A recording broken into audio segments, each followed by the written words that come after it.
You guys still want to smell? I tasted it already.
You like super busy at work these days? Or just because in general, or is it because it's the same time of year?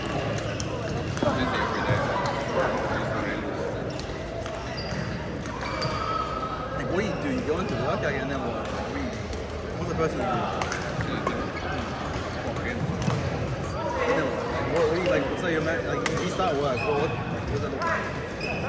Turn the computer on. Like, what do you open? Like, what do you read stuff? You're what? Yeah, probably not typical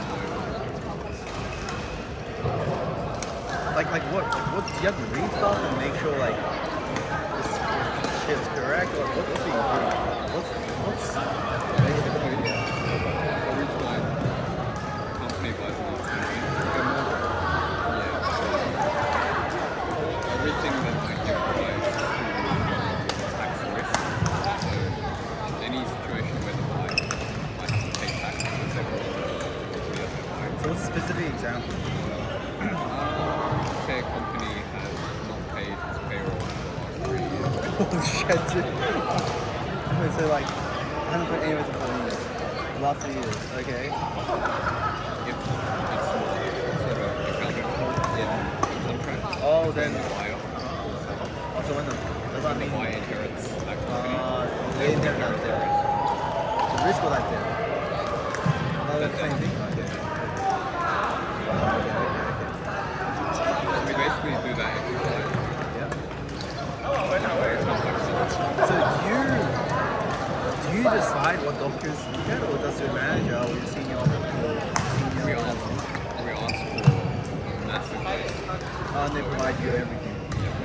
You and the team will go through your list, And then if there's anything missing, we'll ask and if they can't provide it, then do it. And then does your manager check your work, or like, are you independent? it goes from me to either a senior or a manager. Like, and then like if let's say there's like a list A, and everything's in that list, you take it off, you give that file to your senior, and he checks your work. we don't have to give the file. We've got that. Oh, okay. We just check the comments I've made. Oh, okay.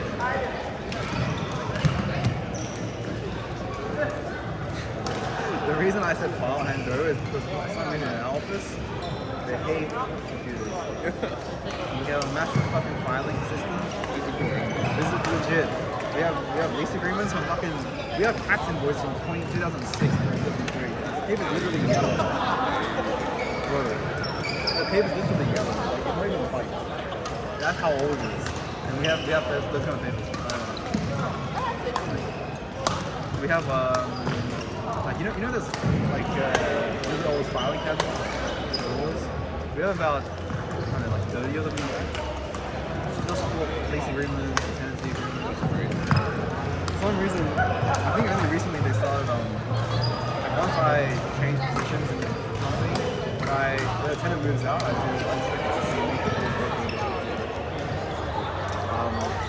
But when I do that, they want me to go in the back and remove the entire file with all the tenancy agreements and stuff from way back and forth. I think they're starting to move towards more. You know, I went to a court on Monday.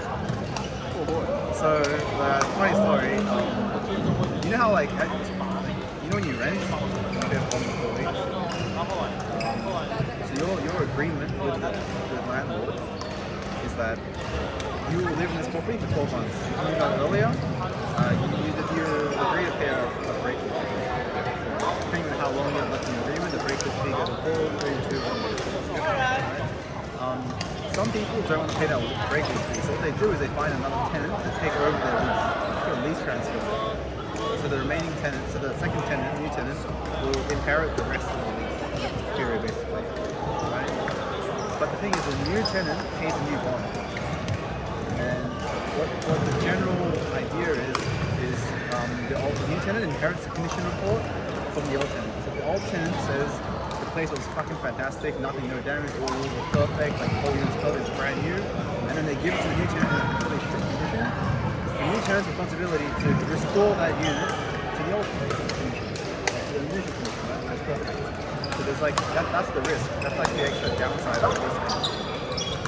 The old tenant, I don't know who did it, but the old tenant was kind of water and kind of rent and all that stuff. And when I did the inspection, so you can claim one that, and we have to dispute it. Generally, we return the bond, but for people that are like smart, they just take their own bond. And they're fully native. This person, I don't know who did it. I don't know if it was old tenant or new tenant. They said they were friends, but they blew up the fucking pressure cooker in there. No, legit. They literally blew up the pressure cooker in the kitchen, and the pressure cooker blew up on the stove, and it like just blew up the range hood. The range hood's completely destroyed. It's like you know the range hood that slides in and out. The part that slides out is in the sink. They left it in the sink because it wouldn't stay in there. And then the whole ceiling, legit, the entire ceiling and half the wall painted yellow. Look at the yellow, right? The old tenants is to me. We were under court, and so what they do is they try to get you to reconcile and see if you come to an agreement in a room. And I don't know what's called. Dispute resolution. Yeah, and some like like some member, I don't know, like tribunal, whatever, comes and talks with us and tries to mediate. But obviously he's like, oh, I'll pay for the rent, I'll pay for the water, that's no problem. And even then we had to fucking go through his entire bank bill, which was like $2,000 to make sure he missed the payment. Because he said he didn't, obviously he missed the payment somewhere and he's behind $1,000 more. Alright, anyways. Even after that, it's like, okay, fine, I'll pay for the water, but I'm not going to pay for the range hood because I didn't do it. It's like, the who fucking did it? It's like, new tenant did it. That's the problem, because since the new tenant, like, there's a lease transfer, and the new tenant's already living there. But since that happened, it was about a week after the inspection. So now a week, the new tenant could have blown up. And apparently there are text messages, but it's in Chinese somewhere, that the new tenant brought up saying it was I mean, I can't verify this, but I don't speak Chinese, and the guy that I'm with is fucking Greek.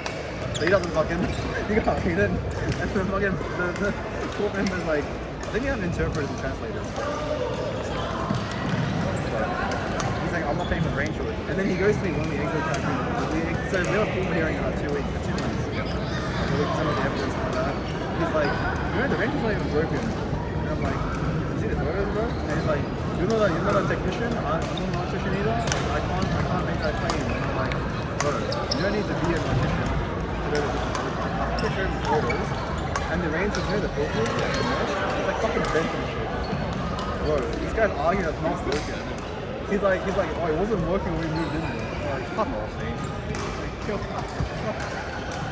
Really, some people are like that. Some people are insanely bashing police.